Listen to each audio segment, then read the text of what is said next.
Hello everyone and welcome back to my channel. The former Basketball Wives star is engaged to Evelyn Lozada, who she met on Peacock's Queen's Court. Lewis popped the question on Lozada's birthday in December at a small gathering with friends and family in Los Angeles.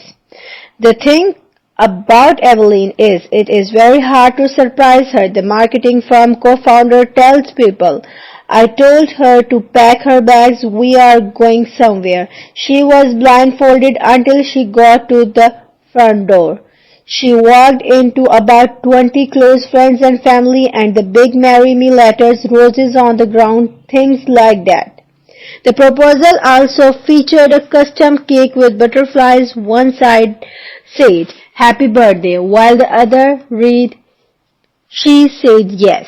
The news comes just days before Lozada and singers Tamar Braxton and Nivea's new dating show premieres on Peacock. On the show, hosted by power couple Holly Robinson and Rodney Peete, the trio dated a group of 21 men who could be their potential kings.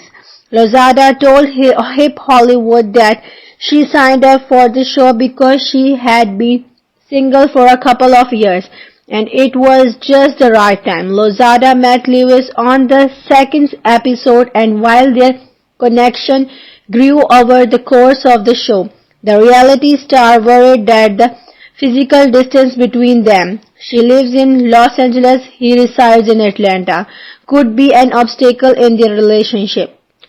Though Lozada and Lewis still live on separate coasts, she says, Levon has been very proactive of making sure he gets on a plane to come visit. She also told the magazine that she is planning for a winter wedding. We know I'm not going to wear white, she joked, but I'm just now trying to figure out what is this going to look like. What am I going to wear? I have a bunch of things on Instagram saved.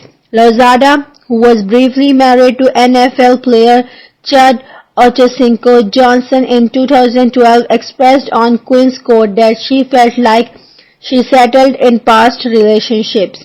But that's not her perspective when it comes to Lewis. I've never experienced this energy, she tells People. Hindsight, it's clear. I had the wrong person in my life. Thanks for listening and please don't forget to subscribe my channel.